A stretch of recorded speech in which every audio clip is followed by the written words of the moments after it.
Okay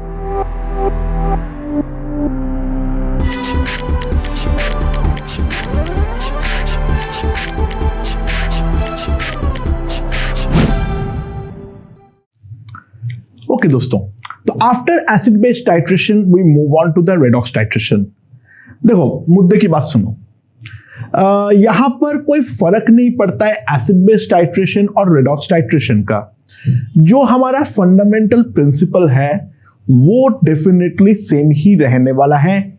यहां पर कुछ भी अलग नहीं होने वाला है। यहां पर बस वहां पे एसिड और बेस के बीच में रिएक्शन था, यहां पर एक ऑक्सीडाइजिंग और एक रिड्यूसिंग एजेंट के बीच में रिएक्शन होगा। ओके, तो यहां पर क्या होगा ड्यूरिंग टाइट्रेशन। वहां पर मैं क्या बोल रहा था, जो वहां पर टाइट्रेशन के दौरान जो milliequivalent of H plus होगा और जो milliequivalent of OH minus होगा वो हमारा सेम होगा। तो exactly similarly during titration milliequivalent of oxidizing agent will be equals to the milli equivalent of a reducing agents। ठीक है, ऑक्सीडाइजिंग और रिड्यूसिंग एजेंट्स का जो हमारा मिली इक्विवेलेंस है वो हमें इक्वेट करना है। अच्छा देखो, बाकी तो पूरा इनऑर्गेनिक हम इस पे ला सकते हैं। अभी मैं तुम लोगों को वो करवा के दिमाग पे जोर नहीं डालूंगा, ठीक है। देखो यहां पर भी हमारे 3 टाइप का टाइट्रेशन होगा। एक होगा सिंपल टाइट्रेशन, ठीक है। मैं रेडॉक्स को जल्दी कराने वाला हूं क्योंकि एसिड बेस पहला टाइट्रेशन है, वहां पे हमें टाइम लगता है। रेडॉक्स पे मेनली मैं क्वेश्चन के थ्रू डिस्कस करूंगा और इसमें एक्चुअल में क्वेश्चंस के अलावा कुछ नहीं है। हाँ, इनऑर्गेनिक का जो नॉलेजेस का रिक्वायरमेंट है वो तो जैसे जैसे इनऑर्गेनिक तुम पढ़ोगे वो बनता जाएगा। यानी प्रोडक्ट प्रेडिक्ट करना इस टाइट्रेशन में पढ़ा के तुम लोगों के दिमाग पे मैं जोर डालना नहीं चाह रहा हूं, ठीक है। जो बेसिक केवल हमें जरूरत है मैं केवल उसी के रिगार्डिंग बात करूंगा, मैं उसके अलावा और कोई भी चीज को लेकर बात नहीं करूंगा। ये फिजिकल के टॉपिक है, इनऑर्गेनिक का नहीं। इनऑर्गेनिक के चलते प्रॉब्लम हो रही है, दैट विल बी इवेंचुअली या तो ठीक होगा तुम पढ़ोगे तो, या तो ठीक नहीं होगा इनऑर्गेनिक नहीं पढ़ोगे तो, राइट। लेकिन कुल मिला के बात इतनी सी है जो उसके साथ टाइट्रेशन का कोई संबंध नहीं है, ठीक है। यहां पर भी सिंपल टाइट्रेशन होगा, यहां पर भी हमारा डबल टाइट्रेशन होगा। 2 अगर अलग अलग स्पीसीज है तो, या तो यहां पर भी हमारा बैक टाइट्रेशन जो है वो हमारा इन्वॉल्व होगा, ठीक है। समझ में आया? जो हमारा प्रोसेस ऑफ सॉल्विंग रहेगा वो एग्जैक्टली वही रहने वाला है। अच्छा, कॉमन ऑक्सीडाइजिंग एजेंट्स क्या क्या है, ऑक्सीडाइजिंग एजेंट में कॉमन क्या क्या है वो ध्यान देना है, जो हमें सामना करना पड़ेगा। अगर हमारे पास है KMnO4 यानी Mn at +7 है, ये हमारा एसिडिक मीडियम पे कन्वर्ट होगा Mn+2 में, जो हमने पहले भी बात की है। तो इसका जो n फैक्टर होगा that n factor will be equals to 5। दूसरा हम क्या बात किए थे, न्यूट्रल और बेसिक मीडियम पे, ये हमारा जाएगा MnO2 पे, n फैक्टर जहां पर 3 होगा, +7 से +4 पे जा रहा है। और तीसरा हमने बात किए थे, अगर ये हमारा स्ट्रांगली बेसिक मीडियम पे है तो हमारा ये कन्वर्ट होगा K2MnO4 में, मैंगनेट पे, with an n factor of 1, ठीक है। अच्छा, एक बात ध्यान देना, ड्यूरिंग एसिडिफिकेशन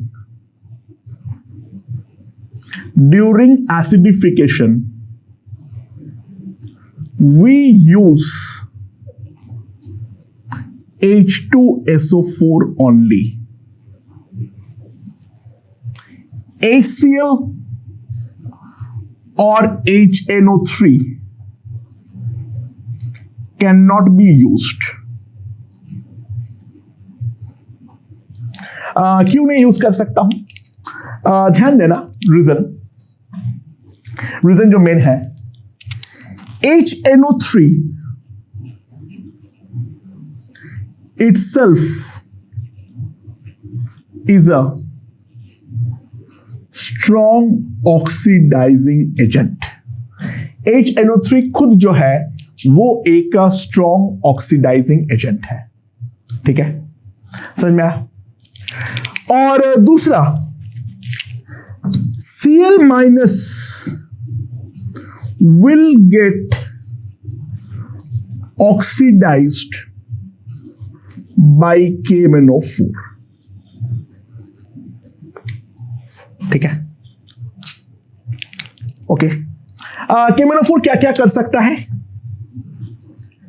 Fe2+ को ये कन्वर्ट कर सकता है Fe3+ में। ठीक है, क्लासिक एग्जाम्पल मोर सॉल्ट। ठीक है, what is more salt? More salt क्या होता है? FeSO4 ये एक स्टैंडर्ड रिएजेंट होती है, इसलिए मैं इसका नाम लिख दे रहा हूं, NH4 6H2O। ये MnO4- के साथ एसिडिक मीडियम पे रिएक्ट करते हुए कन्वर्ट होता है Fe3+, Mn2+। NH4+ पे ध्यान देना, कोई हाथ नहीं लगता है, ये हमारा NH4+ के फॉर्मेट पे ही रहता है। ठीक है, अच्छा, ऑक्सैलिक एसिड को या फिर ऑक्सलेट को, डजंट मैटर, ये हमारा ऑक्सीडाइज करके ले जाता है CO2 में।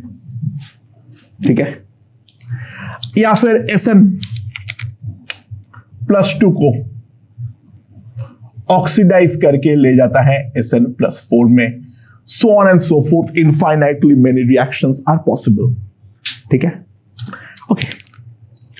Now, K2Cr2O7, K2Cr2O7 ये हमारा एसिडिक मीडियम पे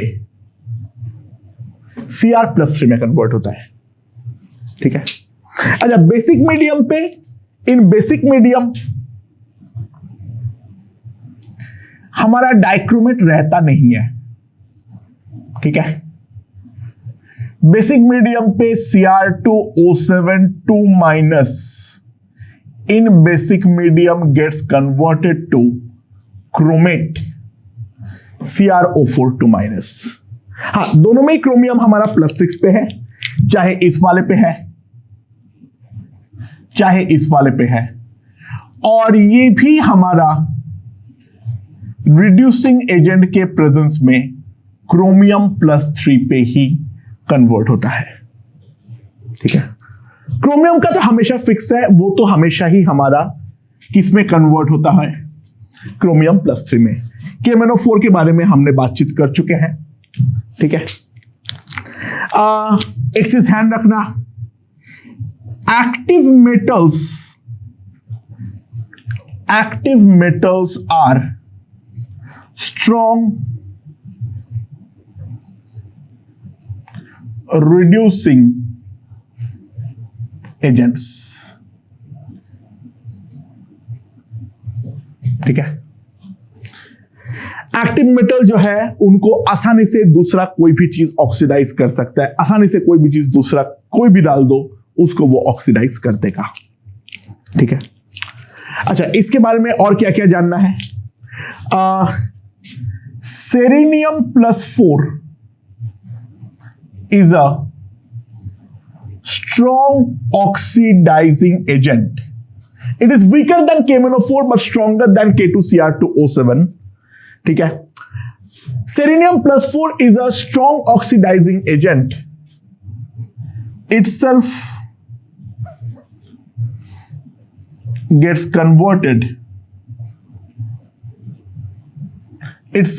converted into Selenium+3. ठीक है। और ये वाला जो है ये हमारा एसिडिक मीडियम पर ही ये रिएक्शन हमारा होने वाला है। तो these are the common oxidising agents जिसके बारे में हमें जानना है। ओके अच्छा, इसके अलावा और क्या जानना है? इन एक्वस मीडियम, ये बहुत क्वेश्चनों में आएगा इसीलिए मैं लिखवा दे रहा हूं। Copper+2 is more stable than Copper+1. तो अगर मैं Copper+1 का कोई भी चीज डालूंगा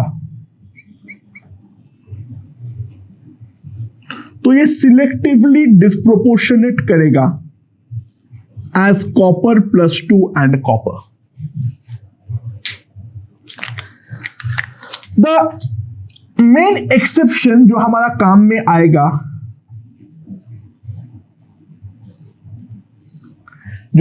आएगा, वो Cu2I2 इज स्टेबल। अगर I माइनस है तो उसके साथ Copper+1 जो है वो हमारा स्टेबल है।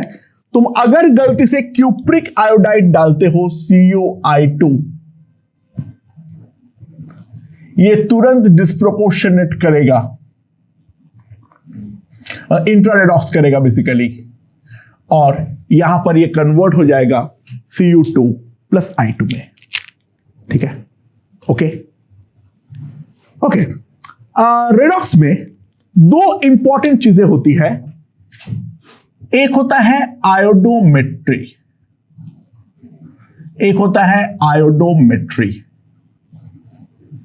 ठीक है। अच्छा, व्हाट इज आयोडोमेट्री? ध्यान देना, आयोडोमेट्री क्या होता है? Oxidising agent is allowed to react with Ki solution. ठीक है, मतलब इनफैक्ट इन जनरल में अगर लिखूंगा excess of I minus solution, कि आई होना बिल्कुल जरूरी नहीं है, NaI भी चलेगा, उस पर कोई दिक्कत नहीं है। ठीक है, अच्छा, I minus in the presence of oxidising agent gets converted to I2। I minus in the presence of oxidising agents get converted to I2। ठीक है, अगर जितना milliequivalent OM oxidising agent होगा उतना ही मिली इक्विवेलेंट मेरा I2 पैदा होगा।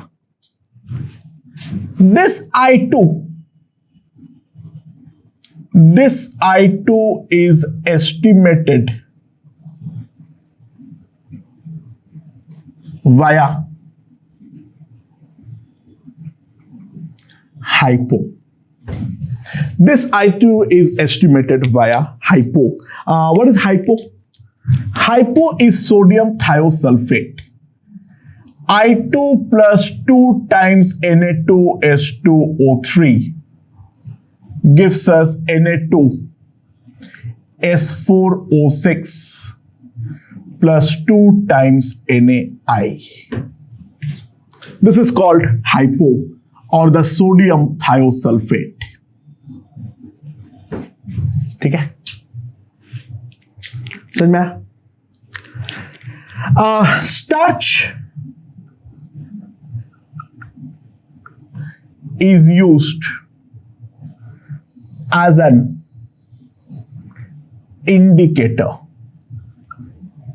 स्टार्च जो है वो हमारा इंडिकेटर की तरह इस्तेमाल होता है। यहां पर स्टार्च I2 के साथ ब्लैक या ब्राउन कलर बनाता है, जैसे ही हमारा I2 जो है वो हमारा खत्म हो जाए तो वहां पर हमारा क्या करते हैं, वो I2 का जो स्टार्च का ब्लैक कलरेशन है वो हमारा समाप्त हो जाएगा।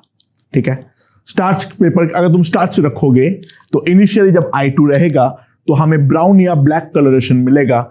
जैसे ही हमारा I2 खत्म हो जाएगा वहां पे हमारा ब्लैक कलर जो है वो हमारा निकल जाने वाला है।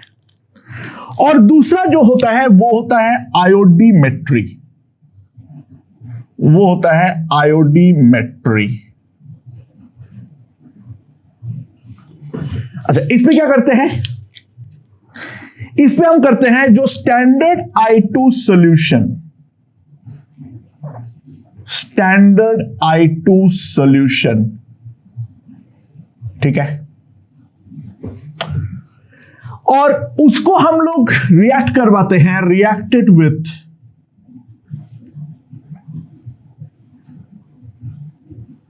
Easily oxidisable